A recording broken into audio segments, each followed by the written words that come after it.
Kagahapon adlaw ato ang gisaulog ang Todos los Santos, ang kapistahan sa tanang mga santos.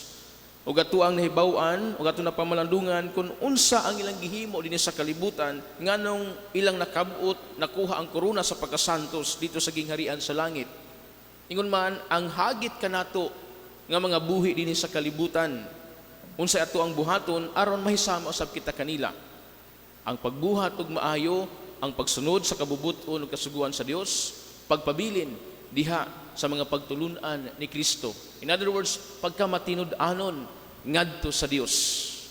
Karon ato sa gisaulog o naghandom kita sa tanan nga mga nangamatay, mga magtutuo nga nangamatay. Gani sa liturgy nga itong gigamit karon, itawag kini commemoration of all the faithful departed. Take note, faithful departed. Faithful. Nganong faithful man? Because not all departed are faithful. Dili tanan nga nangamatay, matinud-anon ngadto sa Dios. Dili tanang nangamatay, faithful sa Ginoo. O kini nagpahinumdum kanato nga dili kita magpabili nining kalibutana. Musugot sa madili, mga hanaw, mga matay usab kita. Bisan unsa pa kita kadato, bisan unsa pa kita kagamhanan nining kalibutana, bisan unsa pa kadaghan sa atong bahandi o kwarta, bisan kinsa ka pa o unsa ka pa kailado nining kalibutana, sa katapusan pareha kitag padulngan, mga matay kita. Ug diha sa atong kamatayon, sa adlaw sa atong kamatayon, ang Dios magahukom kanato base sa atong mga buhat nining kalibutana. Hukman kita sa Ginoo ug ibutang kita sa mga lugar nga pwedeng ibutang kita sa Dios. Ug tulo ka lugar ang posibleng atong mapuntahan: impierno, purgatorio, ug langit. Kung ang usa ka binunyagan mamatay, unya mitalikod sa Ginoo, iyang gibarugan ang iyang garbo, iyang gibarugan ang iyang pagpakasala, nga wala makapangayog pasaylo ngadto sa Dios. Sa adlaw sa paghukom, diretso sa ibutang sa Ginoo ngadto sa nagdilaab nga kalayo sa impierno. Kung ang usa ka binunyagan mamatay, ug tungod siyang kahuyang nakabuhat og kalapasan ug nakapangayog pasaylo ngadto sa Ginoo, naningkamot nga magpabilin siya ug magmatinud-anon diya sa Dios, ibutang siya sa purgatorio. Purgation, nga kung diin limpyuhan una siya pag-ayo diya sa purgatorio, purgahon una siya. Kung sa sanina pa, sa panapton pa, kusok-kusoon una aron matangtang ang mga mansa nga nitapot sa maong panapton, aron mugilak, muputi kini pagbalik og ready na nga dadon ngadto sa gingharian sa langit. Kung ang tao mapurgatorio, sigurado nang malangit. Gibutang lang sa purgatorio aron paglimpyo kaniya. Kung ang binunyagan mamatay, unya wala gay nabuhat, bisan gamay nga sala, diretso sa langit. Apan, wala pa siguro tao nga nakahimo ni ini. Gawas kang Mama Mary. Muna makaigsunan ko ni Kristo sa atong pagsaulog sa mga magtutuo nga nangamatay. Kita usab gipahinumduman kung unsay angay natong buhaton dinhi sa kalibutan. Miingon si Jesus diha sa Ebanghelyo, sa diyang gipangutana siya ni Tomas, Ginoo, wala kami masayod kung asa ka paingon. Unsaon na mo pagkatultol sa dalan? Unsa may gitubag ni Jesus? Ako ang dalan, ako ang kamatuuran, ako ang kinabuhi.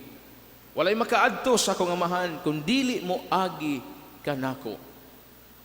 Pamilyar kay nato kini nga maong Ebanghelyo. Kay kung doon na ganay mamatay, kasagaran, mao kini ang Ebanghelyo nga gamiton. Sa pag-ingon ni Jesus, ako ang dalan, ako ang kamatuoran ug ang kinabuhi. Walay makaadto sa amahan kun dili moagi kanako. Meaning to say, siya mao ang pultahan, Siya mao ang dalan, siya mao ang atong pagasundon. Tumano nato ang iyang mga kasuguan, ngayang gibilin dinhi sa kalibutan. Ang mga pagtulunan ngayang gitudlo kanato atong tumanon ug magmatinud-anon kita ngadto kaniya. Kaya dili kita makaabot ngadto sa langit nun, o di kita makaabot ngadto sa iyang gingharian kung dili kita musunod kaniya, kung dili kita magmatinud-anon ngadto sa iyang makasuguan o pagtulunan ng gibilin diha sa simbahan niining kalibutana. Mga igsuon, karon atong gihandom ang ato ang makaigsuonan nga nag-una na kanato.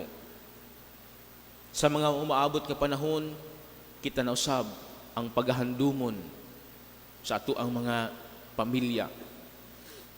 Munang samtang makahimo pa kita, samtang aduna pa kay kitay kusog, samtang aduna pa kitay daghang kay gayunan, let us invest good works or good deeds nining kalibutana. Aron sa ingon, sa paghukom sa Dios kanato, hukman kita base sa itong mga buhat. At least, nakabuhat kitag mga maayo nining kalibutana. Ikaduha, mangandam kita kanunay sa itong kaugalingon. Tungod kay, mauman kini ang realidad. Wala kita makabalo kung kanus kita mga matay. Pwede karon, pwede unya, pwede anytime, pwede kitang kuhaon sa Dios. Kinahanglan kitang mangandam kanunay. Sa unsang paagi, kung makasala, na ang sakramento sa kumpisal. Nga kundi ang Dios nagpaabot ka nato sa itong pagbalik nga ito kaniya, sa pagpangayog pasaylong nga ito kaniya. Kung aduna kita'y mga kalapasan nga nabuhat nga ito sa Ginoo, ang Dios naghimo og mga butang nga may maghatag ka nato grasya, maglimpyo ka nato, maghugas ka nato, gikan sa itong pagkabulingon, tungod sa sala. Aron sa ingon, sa panahon nga kita pagahukman, andam kitang makigatubang sa itong makagagahom nga amahan. Busa, makaigsunan ko ni Kristo. Atong iampo una sa tanan ang atong makaigsuunan. Although wa kita masayod kung asa sila karon, naaba sa purgatorio or tuan na ba sila sa langit. Pero atong iampo ang makalag nga naa sa purgatorio. Nga unta, pinaagi sa gugma, kaluoy o grasya sa Dios, mahitipon na sila ngadto sa mga santos sa langit.